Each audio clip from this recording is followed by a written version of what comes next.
Hello everybody and welcome to my channel. My name is Penapple and today I am building a mental health clinic in The Sims 4. If you're interested in this build, you can find it on the gallery. My origin ID is penappleYT. So, hello, here we are. I'm going to be kind of putting this under the hashtag Sims with Disabilities. It was a really popular tag about a year ago, I think now, and Simproved, aka Fry, kind of came up with it, and it's just building stuff for, like, as if Sims had disabilities in The Sims 4. And in this case, there is kind of technically like an actual one. The trait has been renamed. It used to be the insane trait, with a picture of a straitjacket, which I always took a lot of offense to personally. It's now been changed to erratic with the same straitjacket, which just is not super helpful. It's still odd and unnecessary. But anyways, I'm not really here to talk about that. I've talked about that before. But today I'm going to be building, it's sort of like a group of therapist offices, 5 in total, and I put them all into one building as if somebody has taken what used to be like a family home and renovated it to be a bunch of offices. And I kind of got the idea for this just spontaneously. I've been going to therapy since I've been 17. I am currently 24, almost 25, and it's really helped me over the years, and I just kind of thought this would be a really fun build to do because I've definitely talked about my anxiety and depression here on YouTube, and I've definitely talked about it on Twitch, but I've never really kind of just made a build dedicated to it. Like, there's no running. This is a build about mental health, period. And so I've actually been to a therapist who worked in an office similar to this. It was like an old house that they renovated, and it was just, I really liked it. I really liked the feel of that place. It felt a lot more comfortable than some of the others I've been in where there have been traditional office buildings. So I kind of thought I'd recreate that. I wanted it to be a really like calm, peaceful place. And the total of 5 therapists that I have in here, I have different types, which is really exciting to do each of their different offices. I have an art therapist. I have a child/family therapist. I have a therapist, I kind of called it an animal therapist. She has a cat in her office, which as like almost like a therapy animal. So it's not a therapist for animals, but when you say animal therapist, it's kind of like, wait, what's happening? But anyways, I also have a room for neurofeedback therapy, which I'll talk about a little bit when it comes up. And then I kind of just have a traditional old, like, no sort of specialty office. So that's up on the fifth floor, no, on the 2nd floor. But yeah, so I did this on stream. It took me about 4.5 hours, so it went really fast, and I was really excited, and we had a lot of really good conversations, me and the chat, about like our own personal struggles with mental health, what we found helpful with therapy. We had a couple people come in who said things like, well, I don't really understand why you go to therapy, or different things. I've never been. And so we talked about how we found therapy helpful for ourselves, but why it may not be helpful for everybody, because it's really not. Like, to preface everything, my mom's a psychiatrist, so I grew up with mental health issues being just very like any other sort of sickness. You break your arm, you go to the doctor. You have depression or anxiety or any other sort of mental health illness, you go to the psychiatrist. And doing things like taking medication, like I take medication for both my anxiety and my depression, has always been really normal for me. And so like when I was 17 and I was feeling really overwhelmed and just like I shouldn't be feeling the way I was, it was just so easy for me to be like, hey mom, I think I might want to see a therapist. And she kind of just looked at me for a second and she was like, okay. And she found me one. And that was so easy for me. It was so easy. And I am incredibly thankful for that, because that is not how it goes for most people, like ever, really. So I was really lucky, and I really hope that other people, like, it becomes more normal for people, and I think it is over time. But that's kind of one of the reasons why I wanted to show this build. It's like, it's normal. I build a house in The Sims, I build a therapist office in The Sims, I build a restaurant, that sort of stuff. So that's why we're here today. one of the things I want to mention is I purposely included like a little parking lot in front of the building because one of the things with my therapist, I've had 5 in total, and like 3 out of the 5 offices, I've always had some anxiety going to them only because I would worry about finding parking. And so I made sure to put like a big parking lot in front of this place. And it was kind of funny because after I had the whole thing said and done and put it on the gallery and I was editing the video, I was like, oh my God, there's no parking spaces.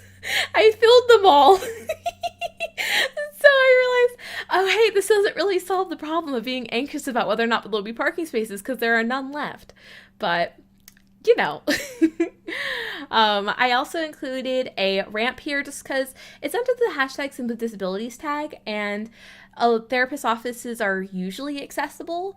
It's preferable that they be, especially because a lot of people with other disabilities tend to be more prone to having like anxiety or depression, or just they can just have both, completely unrelated sort of thing. So I wanted to make sure it was also accessible. So I built this little ramp and trying to figure out the like railways for it, the handlebars, the railings, there we go. That was the hardest part, but I ended up finding something from the debug mode. But right now, this may look a little weird, but I'm building a little kitchenette just because, well, my mom's a psychiatrist, and psychiatrists and therapists need to eat too. And I would visit her office a lot when I was a kid, and so the staff room always interested me. Sometimes I do my homework in there. The staff room of a therapist's office was where I put my Girl Scout cookie sign-up sheet, that sort of thing. And so I wanted to include it there, especially because a lot of times when I do have like a call with my mom or conversations over the phone, she's always like, oh, well, I was eating lunch with this coworker, sort of thing. And so I thought it would be just a fun personal touch to add, make it more realistic. This is built as a residential lot, and it has 2 bathrooms, so you could probably change it into a regular lot. I know that Starry Minty, who is also a YouTuber and a frequenter of my Twitch channel, she's going to be renovating it soon. So when she does, I will definitely be sure to share that with you guys because I'm really excited to see what she does with it. But she's going to almost re-renovate it back into a house. But this is the room for the sort of child family therapist, and I included a whole toy section because a lot of times when you have children in therapy, you kind of want to get their trust. You don't want it to seem like a big scary thing, so you kind of have toys. I put in a dollhouse because those are really helpful could be for simulating what life is at home for the child. They act out what the mom and the dad does, and the therapist gets a better idea of what their dynamic is at home and how they can maybe help the parents to change that or help the kid to deal with that dynamic and work through the emotions that come with that. So that was really fun and exciting. I had a fun little story to tell. And that my mom, she didn't see kids. She saw teenagers and older, but sometimes her patients would come in and they bring their children with them because they either wanted them there for some reason, or they just didn't get a babysitter. And so my mom would have some toys for the kids to play with. But as I was building this house on stream, I had this sudden memory and I was like, wait, what? Because my mom had those toys in her office, and I just realized that one of the toys, and I use that term so loosely, one of the toys she had was just coconut shells. Halved coconut shells, and she took out all of the inside, and she used it to make fruitcake. Yeah, fruitcake at the time. And then she had these empty coconut shells and she cleaned them and brought them to work with her. And I'm just like, that's not a toy. And I actually remember stacking them when I would go to her office and try and stack them. And I'm just looking back on it, I'm just like, what? That's not a toy. That's kind of just trash. And that's what I imagine you'd give to Harry Potter for Christmas is half of a coconut shell. Here, have fun, child, play with this. But anyways, it was such just a random what memory, and I'm gonna ask her about it next time I see her. But it was just I don't know. But this other office that I'm working on now is an art therapist, and art therapy has been really helpful for a lot of people. It tends to be done more in group settings, especially in places like institutes like prisons or schools, or just like an actual psychiatric ward or a home or anything like that, because it's an easy therapy to do in groups. But I figured I'd just include one little room. There's a children's section for doing painting, and then there's also an easel where you can obviously do painting. And I thought this one was my favorite office. I just loved the way it looked. I loved how you ended up being able to see the nice like dogwood tree outside the window, because I always like loved having therapist offices where they had a window you could look out of, so in case anything got like too emotional, you didn't have to like look your therapist in the eye. You could just kind of look out the window or focus on other things while you're doing that. And so I thought this one, like, I think that this would be the one where I'd want to have therapy in, and not just because I like art and stuff, but just I thought it'd be the most comfortable for me. What was I gonna say? Oh, the paintings in here are hilarious.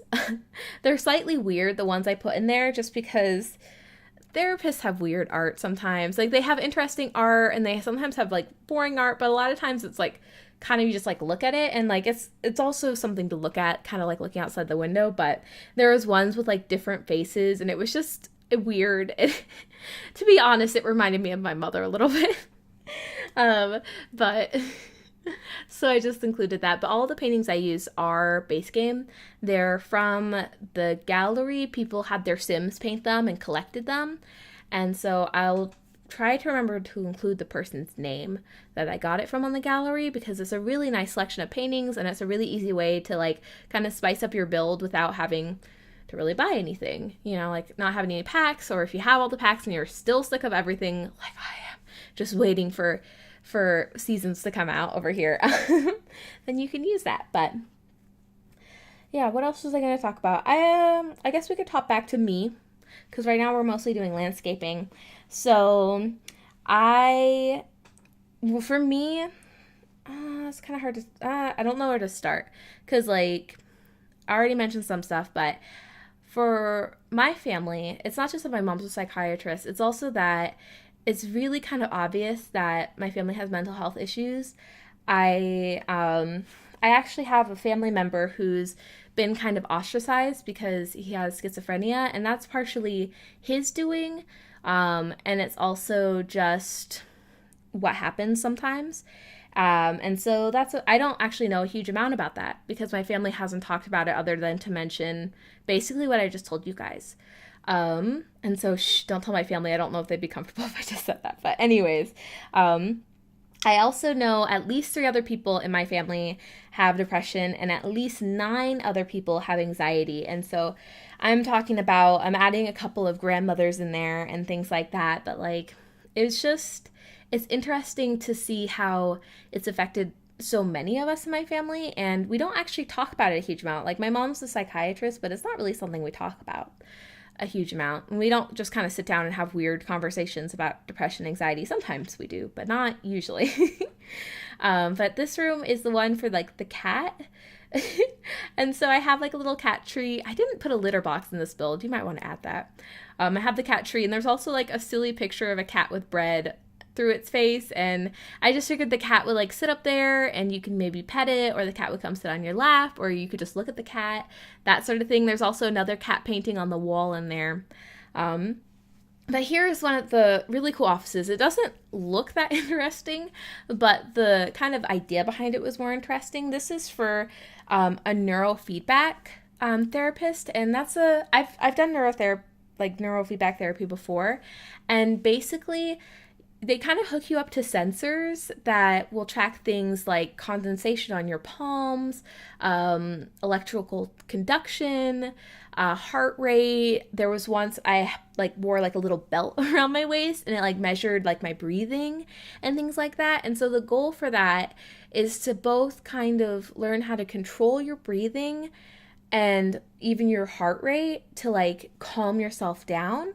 And so it was really interesting, because I'd have like the weird sticky things on my palms for being able to, for like electrical conduction and stuff like that. And like she'd lead me through relaxation like techniques, and you could actually like, I could actually see like my heart rate slowly decreasing, or, you know, my breathing, like, you know, slowly becoming like just like calmer and stuff like that. And so it was really easy, like, or it was really interesting to see. And like, I don't think that was like hugely helpful for me, but it was definitely interesting, and it kind of gave me a sense of having more control over my body, because I don't tend to have panic attacks a lot. My anxiety and my depression both kind of tend to be relatively low key for me, which is good. Very good. I've mentioned this before, but I've never experienced like suicide attempts, or I've never been suicidal, which I'm very thankful for, because I have had family members who have felt that way. And so, but for me, I still do sometimes have panic attacks.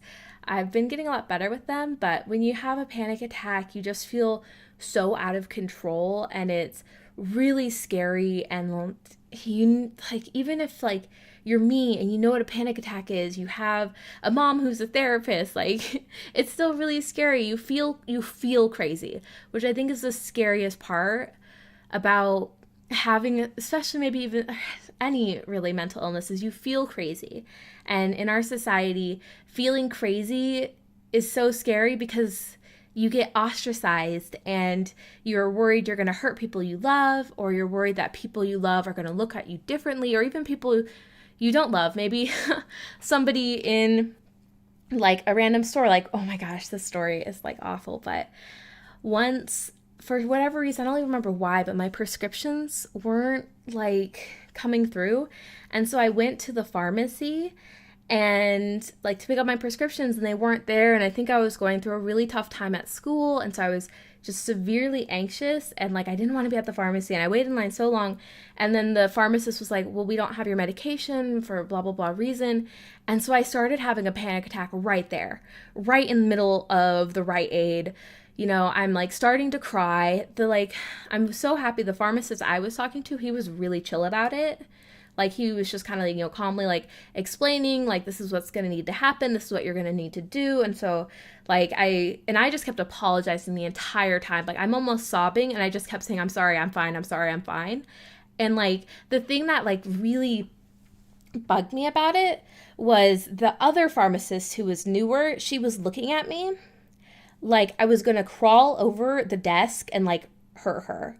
And I was just like, it felt so awful. It felt so awful. Whew, I had to take a quick break because I was about to cry, which I do giggle when I'm nervous or about to cry. But yeah, it was just the idea that somebody thought that I was mentally unhinged enough to hurt them that hurt me. It was so awful, because you guys know me. If like you've seen any of my other videos, like I would never crawl over a desk to hurt somebody type thing. But it was just an example I wanted to share of how out of control you feel, because I was in a public space and I didn't know what else to do type thing. I ended up just kind of going back to my car and crying and hyperventilating for a bit, and then I was fine. But it was rough going. But I wanted to share that story just because I'm sure some of you guys have had similar stories, and like in the end, I'm fine. I came out of that just fine. I ended up like figuring out how to get my prescriptions, and it wasn't as traumatic after the fact as it was during the fact. But like, it happens to so many people. Even if you don't necessarily have a mental illness, sometimes you'll just have a period in your life where things are really difficult, and that makes everything really difficult. But we're coming up on the end of this build. I wish this video had been longer. I wanted to talk about like more stuff and here and there, but we are coming up on the end, which might be good because it's a heavy subject to talk about. Like I did have to stop just now and like take a couple deep breaths and like wipe my eyes a little and be like, you're fine. It was in the past.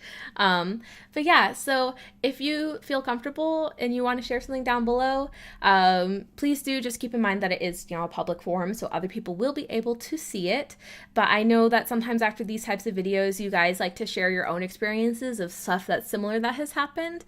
But yeah, I hope you guys are all having a really great day. I hope you enjoyed this video and maybe learned something from it, even if it's just that you aren't alone. You know, lots of people have different feelings about this stuff, and so many people could benefit from therapy, but not everyone does. And not everyone needs to go to therapy, but it's nice to have it as a resource. And so now you can have it in your Sims game. Hooray! Oh my gosh. Oh, I'm bad at outros, but again, I hope you guys are all having a really great day, and I will see you guys next time. Oh, I think seasons will be out by then, so ooh, ignore me and let's just go to seasons. I actually have more time than I thought I would. I already did my full outro, and now we have like 30 seconds. But you want to know my favorite thing about therapy is I laugh a lot in therapy. Just at myself, at life, at random things. And so that's my favorite thing about therapy is like, it's a whole thing, you know, for me to kind of help regulate my emotions and like talk about things that I'm going through. And even when stuff is really rough, I don't think I've ever had a therapy session where I haven't laughed at something. But anyways, I don't usually talk over the fly through, but I found something to talk about, so I did. But I will see you guys next time. Goodbye!